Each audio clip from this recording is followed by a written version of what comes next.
आई, दादा आणि तुम्ही सगळे कसे आहात? आणि हो, ट्रेनच्या तिकिटाचं काय झालं? माझ्या सासरी हा पहिला मोठा कार्यक्रम आहे.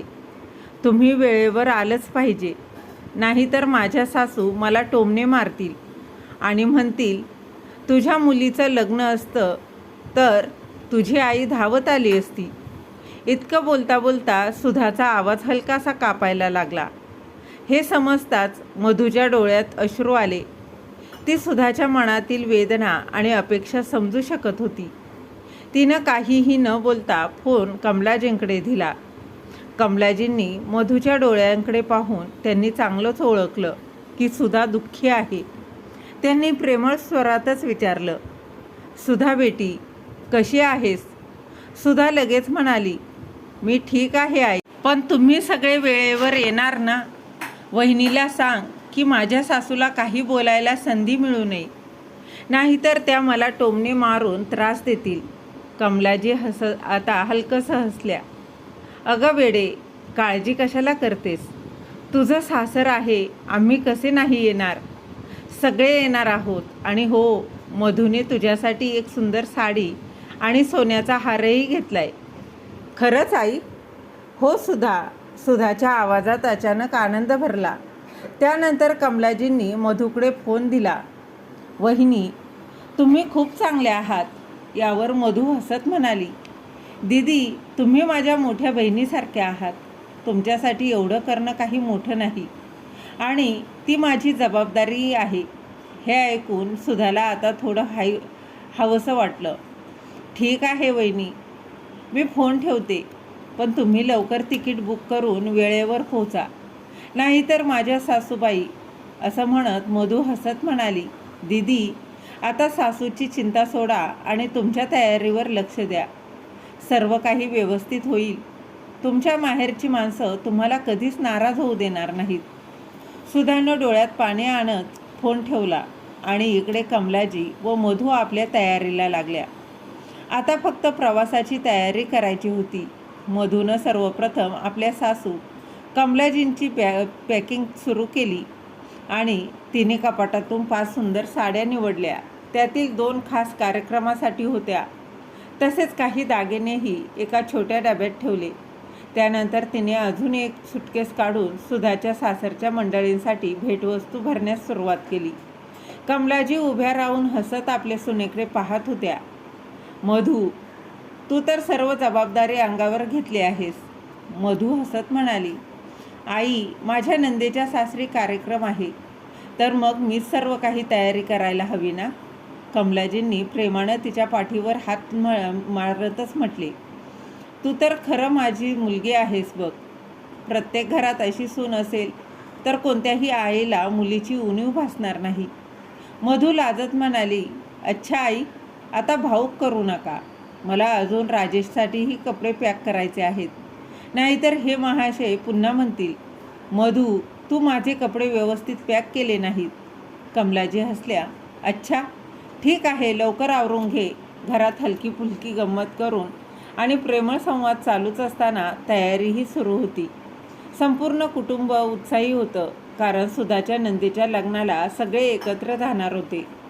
मधूने तिची बॅग पॅक केल्यानंतर राजेशचे कपडेही व्यवस्थित ठेवले. त्यात काही फॉर्मल कपडे, एक जोडी पारंपरिक पोशाख आणि राजेशचे रोजच्या वापरातील कपडे होते. तसेच घड्याळ, परफ्यूम आणि आवश्यक सामानही तिनेच काळजीपूर्वक ठेवलं होतं, जेणेकरून काहीही विसरायला नको. कमलाजी हे पाहत म्हणाल्या, मधू बेटा, तू तर प्रत्येक गोष्टीचं एवढं लक्ष ठेवतेस. राजेशला तर फक्त तयार होऊन निघायचे. मधू हसत म्हणाली, आई, आता मला सवय झाली आहे ना, नाहीतर म्हणतील, अरे मधू, माझा रुमाल कुठे आहे? माझे सॉक्स कुठल्या बॅगेत आहेत? कमलाजी हसल्या आणि म्हणाल्या, ठीक आहे, आता उरलेली तयारी लवकर कर, म्हणजे सगळं वेळेत पूर्ण होईल. आता फक्त तिकीट आणि प्रवासांशी संबंधित छोट्या गोष्टीची खात्री करायची होती. मधू आणि कमलाजींनी सगळं व्यवस्थित पार पडतंय का हे ते पाहिलं, जेणेकरून काही अडथळा येऊ नये. फक्त आता तिकीट कन्फर्म होऊ दे, असं म्हणत कमलाजी देवघरात गेल्या. आधी त्यांनी दिवा लावला आणि हात जोडून प्रार्थना केली. हे परमेश्वरा, सगळं नीट पार पडू दे रे. आमचा प्रवास सुखकर होऊ दे आणि सुधाला सासरी कोणतीही अडचण येऊ नये. तेव्हाच फोन वाजला आणि मधूने फोन उचलला. पाहते तर राजेशचा कॉल होता. मधू, आपलं तिकीट कन्फर्म झाले. आईलाही सांग, मधूने उत्सुकतेने विचारलं. काय बोलता? हो मधू, तिकीट अगदी कन्फर्म झालं आहे. तुम्ही लवकर पॅकिंग करून घ्या. आपल्याला उद्या निघायचं आहे. त्यानंतर मधूने लगेच कमलाजींना सांगितलं. आई, तिकीट कन्फर्म झालेलं आहे. आता कसलीही काळजी नाही. कमलाजींनी देवासमोर हात जोडले आणि हसत म्हणाल्या, सुधाच्या सासरी आपल्याला अगदी वेळेवर पोचायला हवं. पण जसं कमलाजी विचार करत होत्या तसं खरंच होईल का, की हा प्रवास त्यांच्या आयुष्यात एक नवीन वळण घेऊन येईल? पुढच्याच दिवशी सकाळी कमलाजी आणि मधू लवकर उठून शेवटच्या तयारीला लागल्या. मधूने दुपारी स्वयंपाक लवकर केला, त्यामुळे सगळ्यांनी एकत्र बसून जेवणही केलं. राजेश त्याच्या बॅगेची खात्री करत म्हणाला, आई, मधू सगळं तयार आहे ना? आणि आपल्याला सायंकाळी 4:55 तेजस राजधानी पकडायची आहे. त्यामुळे आपल्याला 4 वाजेपर्यंत स्टेशनवर पोचायला हवं. मधू हसत म्हणाली, हो, सगळं व्यवस्थित पॅक झालं आहे. काळजी करू नका, काहीही राहिलेलं नाही. दुपारी 3 वाजता घरातून बाहेर पडताना कमलाजींनी देवाच्या मूर्तीसमोर हात जोडले आणि म्हणाल्या, हे परमेश्वरा, आमचा प्रवास सुख आणि मंगलमय होऊ दे. मग त्यांनी मधूकडे पाहून म्हटले, चल ग बाळा, लवकर निघूया, नाहीतर स्टेशनला पोचायला उशीर होईल. राजेशनं तिकीट आणि आधार कार्ड पुन्हा एकदा तपासलं आणि त्यानंतर त्याने बॅग उचलली आणि म्हणाला, टॅक्सी आली आहे, आता निघूया का? मधूनं पटकन दार व्यवस्थित लॉक केलं आणि तिघेही टॅक्सीत बसून रेल्वे स्टेशनच्या दिशेने रवाना झाले. टॅक्सीत बसल्या बसल्या कमलाजींनी एक खोल श्वास घेतला आणि खिडकीबाहेर पाहतच म्हणाल्या, सुधा किती आनंदी होईल ना आपल्याला पाहून. कित्येक महिन्यांनी आपण तिला भेटणार आहोत. मधू हसत म्हणाली, हो आई, आणि तुम्हाला माहिती आहे ना, सुधा दिदी ही किती उत्सुक आहे आपल्याला भेटण्यासाठी. राजेश हसत म्हणाला, प्रत्येक बहिणीला आणि मुलीला आनंद हा होतो जेव्हा तिचे माहेरचे लोक येतात. स्टेशनवर खूप गर्दी होती. सगळीकडे अनाऊन्समेंटचा आवाज येत होता. लोक आपले सामान घेऊन धावताना दिसत होते. कमलाजी, मधू आणि राजेशही आपल्या बॅगा सांभाळत प्लॅटफॉर्मच्या दिशेनं जात होते.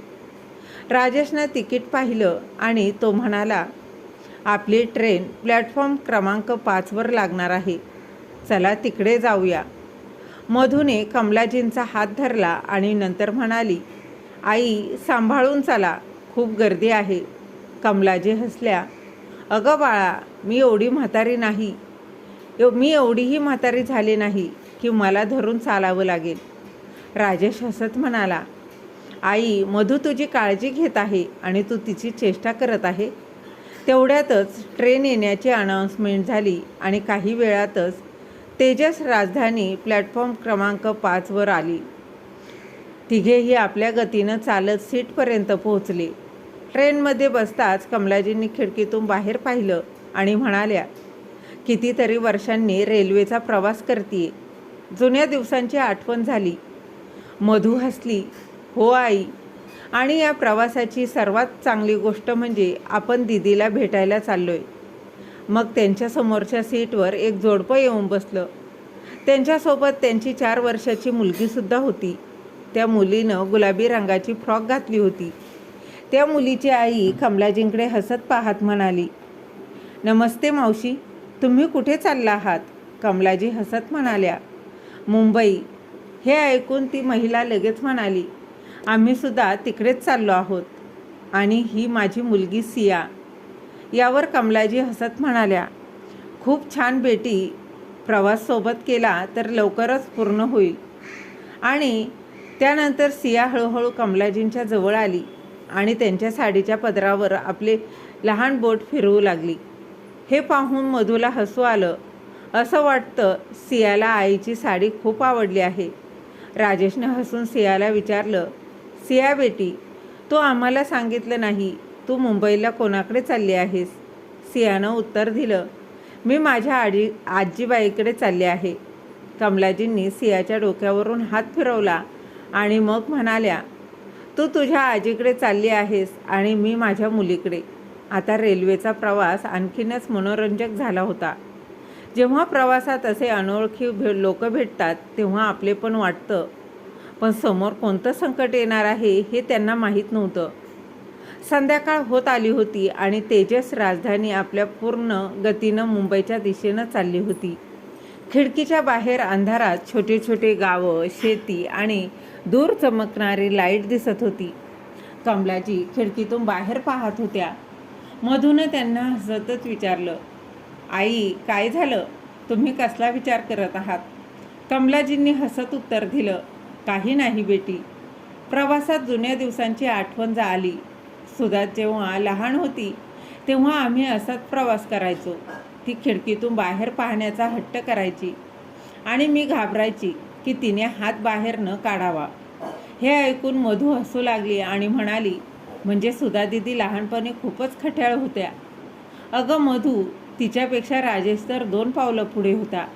राजेश जो आतापर्यंत आपल्या फोनमध्ये व्यस्त होता तो हसत म्हणाला, आई आता माझी पोल खोलू नको. हे ऐकताच त्या दोघी हसू लागल्या. रात्रीचे 8 वाजले होते. TC तिकीट तपासून गेला होता आणि आता ट्रेनचा स्टाफ हा डिनरसाठी तयारी करत होता. मधूनं विचारलं, राजेश जेवण काय मागवायचं? मधू म्हणाला, मला साधा डाळ भात आणि भाजी हवी. प्रवासात हलकं जेवणच चांगलं वाटतं. कमलाजींनीही सहमती दर्शवली. हो, प्रवासात जड जेवण करणं योग्य नाही. थोड्याच वेळात अटेंडंट ताट घेऊन आले आणि सर्वांनी गरमागरम जेवणही केलं. डाळ, भात, पोळी, भाजी आणि सलाड. वाव, जेवण तर मस्तच होतं. कमलाजी म्हणाल्या, हो, आता झोपही छान लागेल. जेवण झाल्यावर सगळ्यांनी आपापलं सीट्स व्यवस्थित केले. राजेश आपल्या सीटवर आरामात पडला आणि त्याने डोळे मिटले. मधू ही सुस्तावली होती, त्यामुळे ती तर आधीच झोपली होती. कमलाजींनी एक दीर्घ श्वास घेतला आणि हळूहळू डोळे मिटले. रात्रीचे 10 वाजले होते आणि ट्रेनमध्ये सगळे गाढ झोपलेले होते. ट्रेन वेगानं धावत होती. बाहेर दाट अंधार होता. फक्त पटरीवरून जाणाऱ्या ट्रेनच्या प्रकाशाची हलकीशी झलक दिसत होती. काही वेळानं अचानक कमलाजींची झोप उघडली. त्यांनी डोळे उघडले. त्यांना अस्वस्थ वाटू लागलं. शेजारी पाहिलं तर राजेश गाढ झोपला होता. त्याला उठवण्यात काही उपयोग नाही असं वाटून त्या सावकाश उठल्या आणि वॉशरूमकडे गेल्या. वॉशरूमकडे गेल्यावर वॉशरूमचं दार उघडताच त्यांना कुणाचं तरी हळू आवाजाचं बोलणं ऐकू आलं. आवाज वॉशरूमजवळ उभ्या असलेल्या एका व्यक्तीचा होता, जो फोनवर कुणाशी तरी बोलत होता. हा भाई, सब वैसे ही हो रहा है जैसा हमने प्लान किया था. मुंबई जैसे ही पहुँचेंगे, समझो काम हो जाएगा. हे ऐकून कमलाजींचे पाय क्षणभर थबकले. आता कमलाजींना अस्वस्थ वाटू लागलं. हा माणूस नक्की आहे तरी कोण आणि कुठल्या प्लॅनबद्दल बोलत होता? त्यांनी अतिशय अधिक लक्ष देऊन ऐकण्याचा प्रयत्न केला तर त्यांचा श्वास वेगानं चालू लागला. त्यांच्या हातापायाचा गारठा जाणवू लागला आणि त्यांनी हळू डोकावून पाहण्याचा प्रयत्नही केला. पण ट्रेनच्या हालचालीमुळे आणि कमी प्रकाशामुळे त्या व्यक्तीचा चेहरा स्पष्ट दिसू शकला नाही. त्याचवेळी त्या व्यक्तीनं काहीतरी असं बोललं जे ऐकताच कमलाजींच्या पायाखालची जमीनच सरकली. अखेर कमलाजींनी काय ऐकलं होतं आणि आता काय होणार? चला तर पुढे जाणून घेऊया. काही वेळानं कमलाजी घाबरत वॉशरूममधून बाहेर आल्या. जसे त्यांनी वॉशरूमच्या बाहेर पाऊल टाकलं तसं तो माणूस त्यांच्याकडे रोखून पाहत म्हणाला, मावशी तुम्ही कुठे जाणार आहात? कमलाजींचं हृदय जोरजोरानं धडधडू लागलं. त्यांनी त्या माणसाकडे पाहण्याची हिंमतसुद्धा केली नाही. परंतु त्या स्वतःला सांभाळत म्हणाल्या, बेटा मी मुंबईला माझ्या मुलीकडे चालले आहे. तो माणूस हलकंसं हसत डोके हलवून म्हणाला, या प्रवासात जितक्या लवकर शक्य होईल तितक्या लवकर योग्य ठिकाणी उतरून घ्या. कधीकधी गंतव्यवस्थेवर पोहोचणे शक्य नसतं.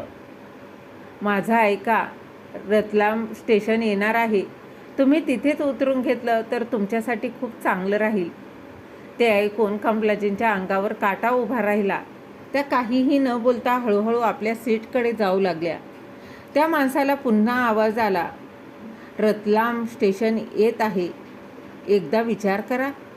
परंतु कमलाजींनी काहीच उत्तर दिलं नाही आणि पटकन आपल्या सीटजवळ गेल्या. तिथे गेल्यावर त्यांनी सर्वत्र नजर टाकली. सर्वजण झोपले होते. त्यांनी राजेशला उठवायचा खूप प्रयत्न केला, पण पुन्हा विचार केला की त्याला हे सांगितलं तर तो घाबरून जाईल. त्या विचार करू लागल्या, तो माणूस आहे तरी नक्की कोण, आणि खरंच काही विपरीत घडणार आहे का? त्यांच्या कपाळावर घामाचे थेंब आले होते. त्यांनी एक नजर आपल्या सीटवर टाकली. राजेश आणि मधू गाढ झोपले होते. रेल्वे आपल्या वेगानं धावत होती, पण कमलाजींचं मन अस्वस्थ होतं. त्यांनी हळुवारपणे सीटवर बसून आपल्या गाडीचा पदर व्यवस्थित केला आणि त्या खिडकीबाहेर पाहू लागल्या. रात्रीचा गडद अंधार सर्वत्र पसरलेला होता. ट्रेनच्या खिडकीतून दिसणाऱ्या प्रकाशाच्या रेषा काही क्षणातच मावळून जात होत्या. अचानक रेल्वेमध्ये अनाउन्समेंट झाली, पुढचे स्टेशन रतलाम आहे. ही ट्रेन रतलाम स्टेशनवर काही मिनिटांसाठी थांबेल. कमलाजींचं मन आता अधिकच घाबरलं. त्यांनी पुन्हा एकदा राजेशकडं पाहिलं. तो तर गाढ झोपेत होता. मधू ही शांतपणे झोपलेली होती. कमलाजींचं हात आता थरथरत होते. त्यांना काहीच कळेना जे त्यांनी ऐकलं ते खरं होतं की फक्त त्यांचा भास. पण त्या अनोळखी व्यक्तीच्या डोळ्यामध्ये जी विचित्र थरथरत होतं ती त्यांना अस्वस्थ करत होती. त्यांनी एक खोल श्वास घेतला आणि आपल्या चपला नीट केल्या. मग त्यांनी मनाशी ठरवलं, नाही, मी असं काहीही होऊ देणार नाही. कोणालाही न जाग करता कोणताही आवाज न करता त्यांनी आपली पर्स उचलली आणि त्या सीटवरून हळूच उठल्या. आता ट्रेनचा स्पीड थोडा मंद होऊ लागला होता, ज्यामुळे स्पष्ट होत होतं की रतलाम स्टेशन येणार आहे. त्यांनी शेवटची एक नजर राजेश आणि मधूवर टाकली. जणू त्यांना आपल्या डोळ्यात साठवून ठेवायचं होतं. परमेश्वरा, यांची काळजी घे, एवढंच म्हणत त्यांनी आपल्या गाळ्यात साडीचा पदर नीट कमरेला खोचला आणि पटकन त्या दरवाजाच्या दिशेकडे निघाल्या. जशी ट्रेन रतलाम स्टेशनवर पोहोचली, कमलाजींनी इकडे तिकडे पाहिलं.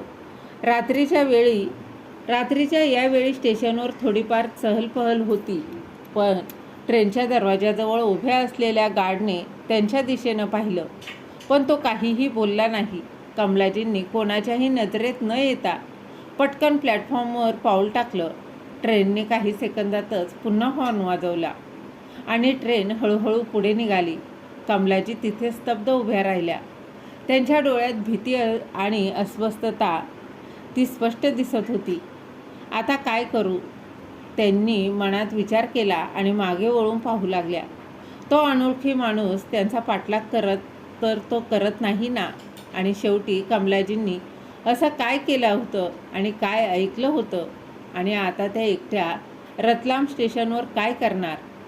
चला याच कथेतून पुढे जाणून घेऊया. आता रात्रीचे जवळपास 1 वाजला होता. ट्रेन भरधाव वेगानं मुंबईकडे धावत होती. अचानक राजेशही झोपेतून जागा झाला. त्याला थोडी तहान लागली होती, म्हणून तो पाण्याची बाटली उचलू लागला.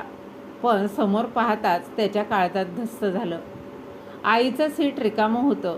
सुरुवातीला त्याला वाटलं की कदाचित आई वॉशरूमला गेली असेल, पण बराच वेळ होऊनही आई परत आली नाही. आता त्याच्या मनात अस्वस्थता वाटू लागली आणि त्यानं जवळ झोपलेल्या मधूला हलवलं. मधू, उठ, आई दिसत नाहीये. मधूनं आधी अर्धवट डोळ्यांनी इकडे तिकडे पाहिलं, पण मग तीही दचकून उठली. काय झालं? आई नाहीये.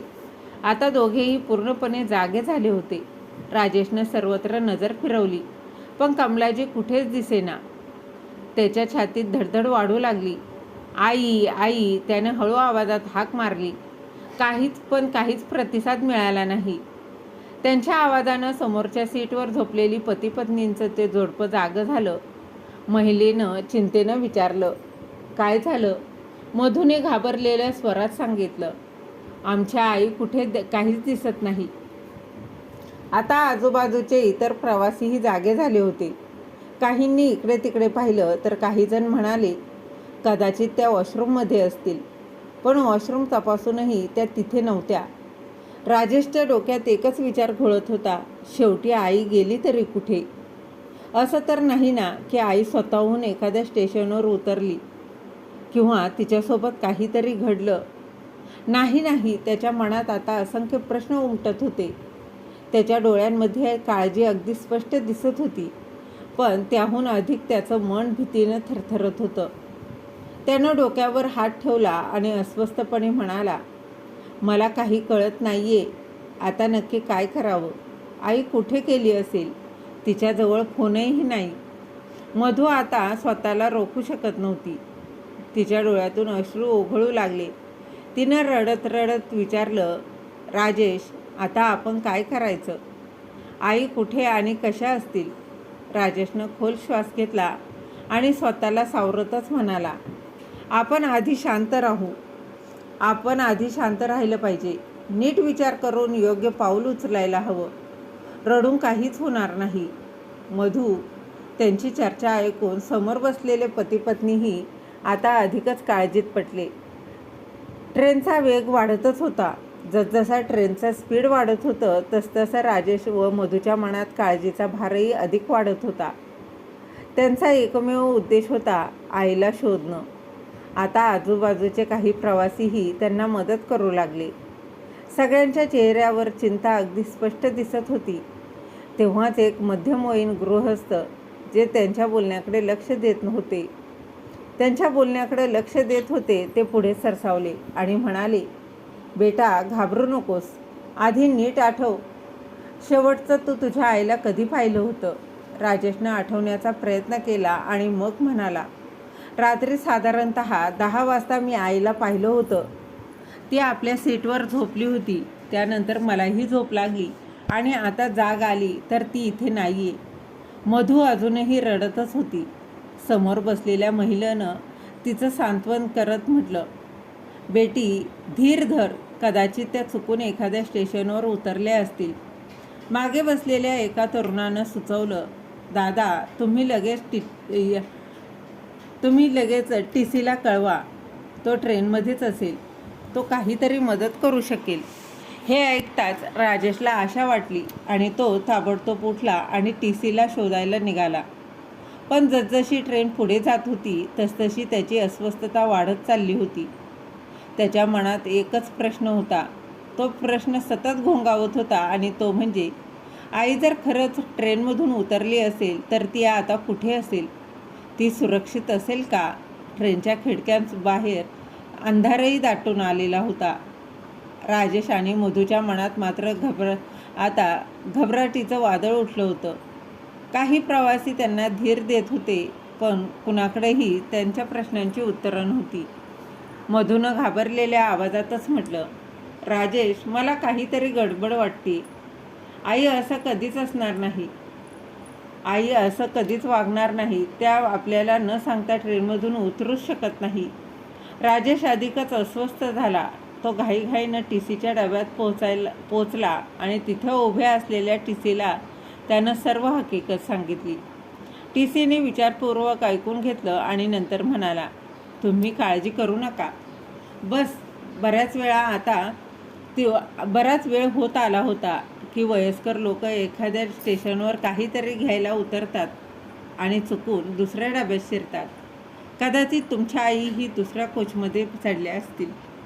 राजेशनं अधीरतेनं त्यांनी विचारलं, पण सर, आईकडे फोन नाही आणि ती काहीही न सांगता कशी उतरेल? आता प्रश्न हा होता की आई खरंच दुसऱ्या डब्यात आहे का? की तिच्यासोबत काहीतरी गंभीर घडत असेल. त्याच वेळेस एक तरुण पुढे आला आणि म्हणाला, दादा, मी तुमच्या आईला कोणाशी तरी बोलताना पाहिलं होतं.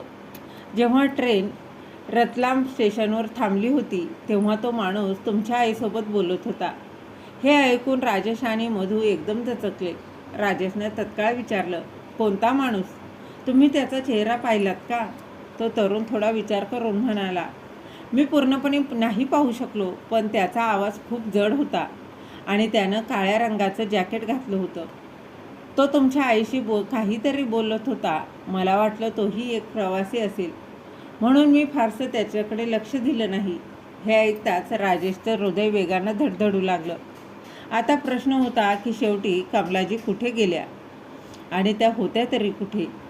त्या स्वतः खाली उतरल्या का की त्यांना जबरदस्तीने उतरवलं गेलं? टी.सी. राजेशला समजावत म्हणाले, तुम्ही काळजी करू नका, मी काहीतरी करतो. पण खरोखरच कमलाजी स्टेशनवर चुकून उतरल्या होत्या का? तिकडे रतलाम स्टेशनवर थंड वारा कमलाजींच्या चेहऱ्यावर येत होता. पण त्यांच्या मनात सुरू असलेलं वादळ त्याहून कितीतरी वेगानं घोंगावत होतं. त्यांनी एक क्षणही न दवडता स्टेशन इन्क्वायरीकडे धाव घेतली आणि कमलाजी घाबरलेल्या आवाजात म्हणाल्या, मला पोलीस हेडक्वार्टरला भेटायचं आहे. त्यांनी जसं त्याला हे सांगितलं तसंच खूप महत्त्वाची गोष्ट सांगायची आहे. स्टेशनवरील अधिकाऱ्याने त्यांच्याकडे आश्चर्यानं पाहिलं आणि नंतर विचारलं, काय झालं मॅडम? शांतपणे सांगा. कमलाजींनी त्या अनोळखी माणसाबद्दल सांगायला सुरुवात केली, ज्यानं त्यांच्याशी ट्रेनमध्ये बोलताना संशयास्पद गोष्टी सांगितल्या होत्या. त्यांची तळमळ त्यांच्या आवाजातून स्पष्ट जाणवत होती. स्टेशन मास्तर आणि तिथे उपस्थित कर्मचारी कमलाजींकडे आश्चर्यानं पाहू लागले. मावशी, तुम्ही थोडं शांत व्हा आणि नीट सांगा नेमकं काय झालं. कमलाजी घाईघाईनं बोलू लागल्या, या ट्रेनमध्ये एक मोठा धोका आहे. मी एका माणसाला फोनवर बोलताना ऐकलं आणि तो म्हणत होता, मुंबई पोहोचताच काम होईल. इतकं बोलून त्या थरथर कापू लागल्या. मग काय झालं मावशी? स्टेशन मास्टरने काळजीतच विचारलं. कमलाजींनी एक खोल श्वास घेतला आणि हळू आवाजात म्हणाल्या, तो मुंबईला पोहोचताच ही ट्रेन उघडण्याची योजना करत आहे. तो आखत आहे. तो ती ट्रेन उडवण्याची भाषा करत होता. आता स्टेशन मास्टरच्या डोळ्यात भीती उमटली. त्यांनी क्षणाचाही विलंब न करता त्वरित रतलाम पोलीस हेडक्वार्टरशी संपर्क साधला. कमलाजींच्या बोलण्याने संपूर्ण स्टेशन आता हडबडून सावध झालं. काही मिनिटातच ड्युटीवर असलेले एक इन्स्पेक्टर आणि 2 पोलीस कर्मचारी तिथे पोहोचले. इन्स्पेक्टर साहेब म्हणाले, मावशी, कृपया संपूर्ण गोष्ट सविस्तर सांगा मला. कमलाजींनी ऐकलेलं सगळं अगदी त्यांनी तपशीलवार सांगितलं. इन्स्पेक्टरने त्यांच्या प्रत्येक शब्दाकडे गांभीर्यानं लक्ष दिलं आणि लगेच आपला वरिष्ठ अधिकाऱ्याशी संपर्क साधला. इन्स्पेक्टर म्हणाले, जर आपण आता ट्रेनमध्ये चढलो तर तो संशयित सावध होऊ शकतो. आपल्याला ही परिस्थिती योग्य प्रकारेच हाताळावी लागेल.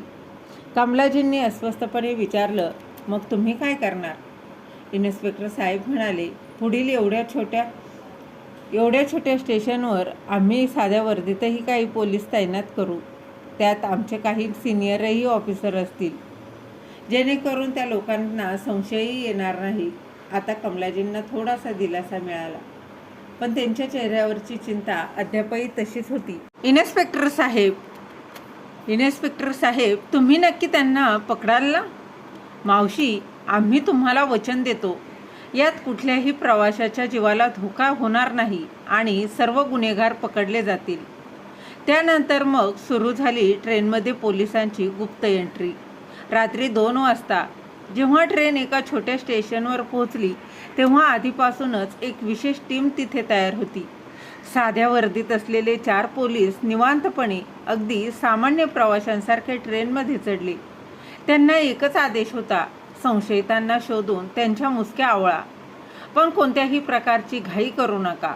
ट्रेन आता हळूहळू आपल्या गंतव्य त्याच्याकडे जात होती आणि पण यावेळी त्यात पोलिसांनी सतर्क नजरही त्यांची होती. रतलाम पोलीस स्टेशनच्या इन्स्पेक्टरनं कमलाजींना विचारलं, तुम्ही त्या माणसांची ओळख सांगू शकता का? कमलाजींनी एक खोल श्वास घेतला आणि मग म्हणाल्या, हो साहेब, मी त्यांना नीट पाहिलं होतं. तो अंदाजे 40 ते 45 वर्षाचा होता. त्यानं हलक्या काळ्या रंगाचं जॅकेटही घातलं होतं आणि डोक्यावर टोपी होती. त्याच्या डोळ्यात एक विचित्र प्रकारची चतुराई होती, जणू तो काहीतरी मोठं घडवण्याच्या तयारीतच होता. हे ऐकून इन्स्पेक्टर साहेब आणि इतर पोलीस अधिकारी तेही गंभीर झाले. ते म्हणाले, आणि तुम्ही त्यांच्यासोबत अजून कोणाला पाहिलंत का? कमलाजींनी मान हलवली. हो, तो एकटा नव्हता. मी त्याला फोनवर बोलताना ऐकलं होतं, नंबर 2ला तिथेच ठेव आणि नंबर 3 पुढच्या स्टेशनवर भेटेल. म्हणजेच त्याचे इतर साथीदारही या ट्रेनमध्ये किंवा आसपासच आहेत. हे ऐकताच इन्स्पेक्टरच्या कपाळावरून घामाच्या धारा वाहू लागल्या. आता हे स्पष्ट झालं होतं की हा काही साधा प्रकार नव्हता. यात अनेक लोक सामील होते आणि जर पोलिसांनी घाईगडबड केली तर ते सावध होऊ शकतात. इन्स्पेक्टरने त्वरितच आपल्या वरिष्ठ अधिकाऱ्यांना हा अहवाल दिला. सर, संशयित एकटा नाही, किमान ते 3 ते 4 जण आहेत आणि ते एका संघटित योजनेनुसार काम करत आहे. आपल्याला ट्रेनच्या आत अत्यंत सतर्कतेने ऑपरेशन करावं लागेल. जर हे लोक दहशतवादी असतील तर कोणतीही घाई जीवघेणी ठरू शकते. आता पोलिसांना ट्रेनच्या आत त्या संशयितांना शोधायचं होतं, पण कोणालाही संशय येऊ न देता पोलीस योग्य वेळी या गुन्हेगारांना पकडू शकतील का? फोनवर उल्लेख केलेले नंबर 2 आणि नंबर 3 नक्की कोण होते? कमलाजींची सतर्कता आता या ट्रेनला एका मोठ्या दुर्घटनेपासून वाचू शकेल का? तेजस राजधानी आपल्या संपूर्ण वेगानं मुंबईच्या दिशेनं धावत होती, पण या प्रवासात एक भयंकर वादळही येणार होतं, ज्याची कुणालाही कल्पना नव्हती. मुंबई गाठायला आता फक्त 4 तास उरले होते. सकाळी 4:30 वाजता पहिली हालचाल झाली. ट्रेनच्या B3 कोचमध्ये एक माणूस वारंवार संशयितरित्या इकडे तिकडे पाहत होता. त्याच्या चेहऱ्यावरची अस्वस्थता अगदी स्पष्ट दिसत होती. तो उठून वॉशरूमच्या दिशेने गेला आणि तिथे जाऊन कोणाशी तरी हळू आवाजात फोनवर बोलू लागला. सगळं तयार आहे.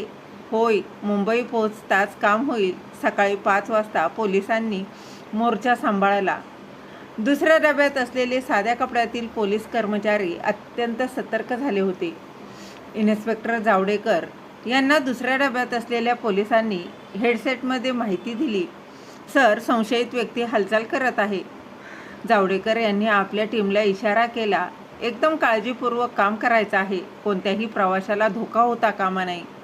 आता B3 आणि S4 कोचमध्ये असलेले 2 संशयित, तेही 2 संशयित आपल्या जागेवरून उठले आणि त्याचवेळी एका पोलिसानं फोनवर बोलत असणाऱ्या संशयित व्यक्तीचं मनगट घट्ट पकडलं. तुम्ही आम्हाला थांबवू शकत नाही, त्यानं दातोट खाऊनच म्हटलं आणि जोरात सीटवर लाथ मारली. त्यामुळे डब्यात प्रचंड गोंधळ उडाला आणि त्याचवेळी एका महिलेनं ओरडून विचारलं, अरे हे काय चाललंय? एका वृद्धानं घाबरतच विचारलं, पोलीस ट्रेनमध्ये का आहे? आणि इन्स्पेक्टर जावडेकर त्वरित मोठ्या आवाजात म्हणाले, कोणालाही घाबरण्याची काहीच गरज नाही. ही सुरक्षा तपासणी आहे. कृपया सगळ्यांनी आपापल्या जागेवर अगदी शांतपणे बसा. ट्रेनमध्ये बसलेले प्रवासी एकमेकांकडे घाबरलेल्या नजरेनं पाहू लागले. सगळ्यांना समजलं की काहीतरी गंभीर घडलं आहे. राजेश आणि मधू जे आधीच आईच्या गायब होण्यानं चिंतित झाले होते, ते अचानक वाढलेला गोंधळ पाहून अधिकच घाबरून गेले. मधूनं चिंताग्रस्त होऊन विचारलं, राजेश, हे सगळं काय चाललंय? आधी आपल्या आई गायब झाल्या आणि आता ही पोलीस कारवाई. नक्कीच काहीतरी गंभीर घडले का? आणि राजेशच्या डोळ्यात अस्वस्थता अगदी स्पष्ट दिसत होती. मधू, मलाही काही कळत नाही. पोलीस अचानक ट्रेनमध्ये का आलेत?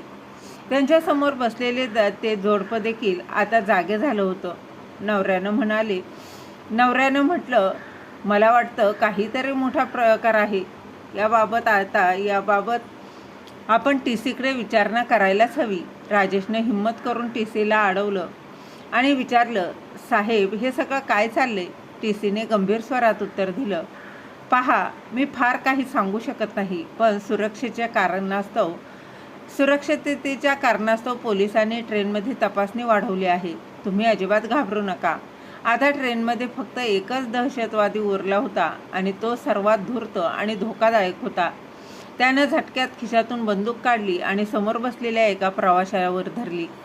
कोणीही पुढे आलं तर याला मारून टाकीन हे पाहून संपूर्ण डब्यात आता शांतता पसरली. सर्व प्रवासी अजूनही स्तब्ध होते. इन्स्पेक्टर जावडेकरांनी आपल्या खिशातून पिस्तूल काढली, पण त्यांना ही परिस्थिती कोणत्याही रक्तपाताशिवाय हाताळायची होती. मधूचा चेहरा पांढरा फटक पडला होता. तिनं राजेशचा हात घट्ट पकडला. राजेशनेही तिच्याकडं पाहत म्हटलं, घाबरू नको. जावडेकर शांतपणे म्हणाले, हे बघ, जर तू कुठलीही चूक केलीस तर तुला मी जिवंत अजिबात सोडणार नाही. तो हसू लागला. मला मरणाची भीती नाही. तेव्हाच माणूस एका पोलिसानं जोरात त्याच्या हातावर प्रहार केला आणि प्रवाशाला सोडवलं. तो खाली कोसळला आणि पोलिसांनी त्याला ताब्यात घेतलं. संपूर्ण ट्रेनमध्ये पूर्ण शांतता पसरली होती. कोणालाही विश्वास बसत नव्हता की ते एवढ्या मोठ्या संकटात सापडले होते. तिन्ही दहशतवाद्यांना पकडण्यात आलं होतं. आता ट्रेनमध्ये कोणताही धोका उरला नव्हता. इन्स्पेक्टर जावडेकर पुढे आले आणि त्या प्रवाशांची विचारपूस केली. तुम्ही ठीक तर आहात ना? त्या प्रवाशानं डोळ्यातून कृतज्ञता व्यक्त केली आणि मान हलवली. सर्वांनी पोलिसांसाठी टाळ्याही वाजवल्या. राजेश आणि मधू अजूनही अस्वस्थ होते. मधूनं घाबरतच विचारलं, राजेश, आई कुठे आहे? तेवढ्यातच ट्रेनच्या पुढच्या डब्यातून एक पोलीस आला आणि जावडेकरांना कळवलं, सर, आम्ही बाकी दोघांनाही ताब्यात घेतलं आहे. आपल्याला काही महत्त्वाचे पुरावेही मिळाले आहेत. तर तिकडे रतलाम पोलीस स्टेशनवर एका पोलीस अधिकाऱ्यानं कमलाजींकडे पाहत नम्रपणे म्हटलं, मावशी, तुमच्या सतर्कतेमुळे एक मोठा अनर्थ टळला आहे. जर तुम्ही हा संवाद ऐकला नसता आणि आम्हाला ते कळवलं नसतं तर किती मोठं संकट उभं राहिलं असतं हे सांगताही येणार नाही आणि यात अनेक लोकांना आपला जीव गमवावा लागला असता. कमलाजींनी अश्रू भरल्या डोळ्यांनी म्हटलं, माझ्या कुटुंबाचं आणि प्रत्येक प्रवाशाचं रक्षण होणं हाच माझ्यासाठी सर्वात मोठा दिलासा आहे. पण मी आता मुंबईला जाऊ शकते का? हो मावशी, परंतु आम्ही तुम्हाला असे एकटं जाऊ देणार नाही. आम्ही स्वतः तुम्हाला सुरक्षित मुंबईपर्यंत पोहोचवण्याची व्यवस्था करू. कमलाजी आधी थोड्याशा संकोचल्या, पण पोलीस अधिकाऱ्यांच्या आग्रहासमोर त्यांना मान्य करावं लागलं.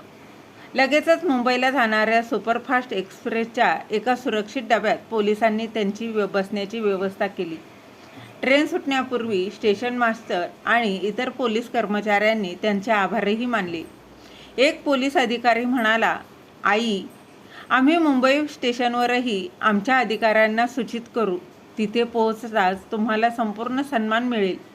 कमलाजींच्या चेहऱ्यावर समाधानाची झळक दिसली. ट्रेन चालू होताच त्यांनी हात जोडून सगळ्यांचे आभारही मानले. काही वेळातच ट्रेन आपल्या पूर्ण वेगानं मुंबईच्या दिशेनं धावू लागली. कमलाजी खिडकीतून बाहेर पाहत होत्या, पण त्यांचं मन मात्र आपला मुलगा आणि सुनेच्या विचारात गुंतलं होतं.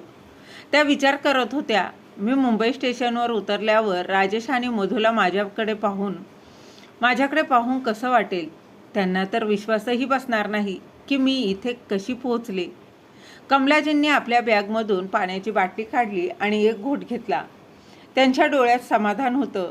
त्यांनी एक खोल श्वास घेतला आणि डोळे बंद केले. मुंबई आता फार लांब नव्हती.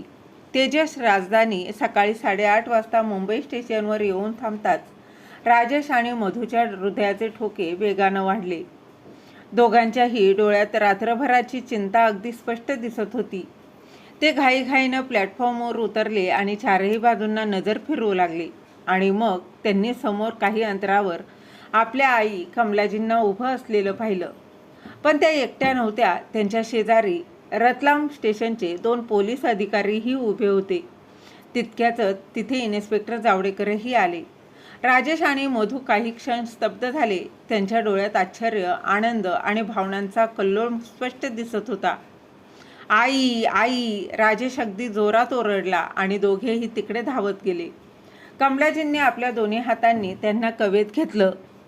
मधूच्या डोळ्यात आनंद अश्रू तरळले. ती भाऊक होत म्हणाली, आई, तुम्ही तर ठीक आहात ना? आम्ही किती काळजीत होतो, तुम्हाला कल्पना तरी आहे का? राजेशनं आपल्या आईचा हात घट्ट धरला आणि उत्सुकतेने विचारलं, पण आई, हे सगळं काय झालं आणि तू पोलिसांसोबत का आहे? तेव्हाच इन्स्पेक्टर जावडेकर स्मितहास्य करत पुढे आले आणि नंतर म्हणाले, तुमच्या आईंनी जी हिंमत दाखवली आहे त्यामुळे आज अनेकांचे प्राण वाचले आहेत. त्या खरोखरच शूर आहेत. जर त्यांनी वेळीच आम्हाला सांगितलं नसतं तर या ट्रेनमध्ये मुंबईत पोहोचण्याआधीच तिचा स्फोट झाला असता आणि त्यामुळेच आज एक मोठा ट्रेन अपघात टळला आहे. त्यांच्या त्या सतर्कतेमुळेच आम्ही त्या लोकांना पकडू शकलो. त्या खरंच धाडसी आणि निडर आहेत. एवढं बोलून जावडेकर आणि तिथे उपस्थित असलेल्या पोलीस अधिकाऱ्यांनी कमलाजींना सॅल्यूट केला. राजेश आणि मधू अभिमानानं भरून गेले. त्यांच्या आईने हजारो लोकांचे प्राण वाचवले होते. जावडेकरांनी कमलाजींकडे पाहिलं आणि हसून म्हणाले, मावशी, आता आमचं काम संपलं, आम्ही निघतो. पण आज तुम्ही जे काही केलं ते नेहमी आठवणीत ठेवलं जाईल. नंतर पोलिसांची टीम तिथून निघून गेली. पण त्यांच्या मागे अभिमान, सन्मान आणि एक नवीन कथा सोडून गेली. एका आईच्या शौर्याची कथा. राजेश आणि मधू त्यांच्या डोळ्यात अश्रू होते, पण यावेळी हे अश्रू आनंद आणि अभिमानाचे होते. राजेश आपल्या आईकडं प्रेम भरल्या नजरेनं पाहत होता. त्याच्या डोळ्यात अभिमान स्पष्ट दिसत होता. भावनांचा पूर त्याच्या मनात आता उमटला होता. कमलाजी हसल्या आणि म्हणाल्या, अरे, फक्त आईकडे बघतच राहशील का, की सुधाच्या घरीही जायला निघशील? राजेश हसला आणि मधूनेही हायसं वाटून घेतलं. चला, आता लवकर निघा, सुधा आपली वाट पाहत असेल. त्यानंतर राजेश, मधू आणि कमलाजी टॅक्सीत बसून सुधाच्या सासरच्या घरी रवाना झाले. रस्त्याभर मधू आणि राजेश कमलाजींना विचारत राहिले की त्यांनी एवढी मोठी शौर्यगाथा कशी घडवली. कमलाजी फक्त हसत म्हणाल्या, जेव्हा माणुसकीचा प्रश्न असेल तेव्हा भीतीसाठी जागा असू नये.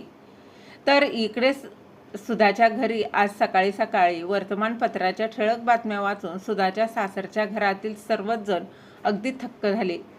सुधाच्या सासूबाईंनी पेपर उचलला आणि नीट वाचू लागल्या. अचानक त्या आश्चर्यानं म्हणाल्या, अगं सुधा, लवकर ये बाहेर.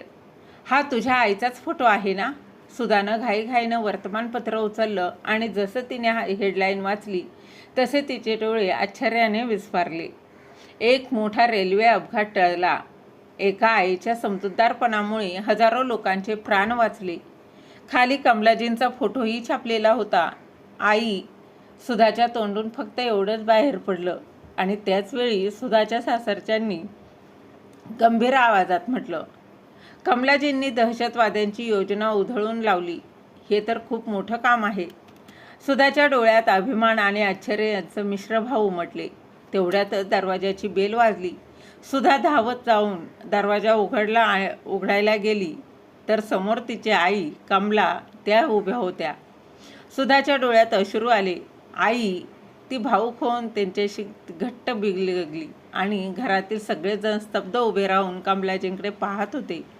एक आई जी आता संपूर्ण देशाची नायिका बनली होती. कमलाजींच्या धाडसाची आणि माणुसकीची दखल संपूर्ण देशानं घेतली. त्यानंतर भारत सरकारने त्यांना राष्ट्रीय शौर्य पुरस्कार देऊन सन्मानितही केलं. तर मग मित्र आणि मैत्रिणींनो, आई हा फक्त एक शब्द नाही, तर तो प्रेम, त्याग आणि धैर्य याची मूर्ती आहे. आईचं ममत्व केवळ घरापुरतं मर्यादित नसतं, तर जिथे ती जाते तिथे एक ढाल बनते. या कथेत कमलाजींनी सिद्ध करून दाखवलं की एक आई केवळ आपल्या कुटुंबाचं रक्षण करत नाही, तर गरज पडली तर ती संपूर्ण समाजासाठीही संरक्षण बनू शकते. कधी कधी जीवन आपल्याला अशा वळणावर आणून उभं करतं जिथे आपल्या एका छोट्याशा सावधानतेने अनेकांचे प्राण वाचू शकतात. फक्त गरज असते ती धैर्य दाखवण्याची, योग्य अयोग्य ओळखण्याची आणि परिस्थितीशी ठामपणे सामना करण्याची. आणि म्हणूनच जर तुम्हाला प्रवासात किंवा अन्य ठिकाणी कधीही एखादी संशयास्पद काही हालचाल दिसली किंवा काहीतरी अयोग्य वाटलं तर अजिबात शांत बसू नका. याची माहिती त्वरितच पोलिसांना कळवा. तुमची सतर्कता अगणित लोकांचे प्राण वाचू शकते. लक्षात ठेवा, धैर्यापेक्षा मोठं कोणतंही शस्त्र नाही आणि आईपेक्षा मोठा कोणताही योद्धा नाही. ही कथा तुम्हाला कशी वाटली कमेंटमध्ये नक्की सांगा. आणि कथा आवडली असेल तर कथेला लाईक शेअरसुद्धा नक्की करा.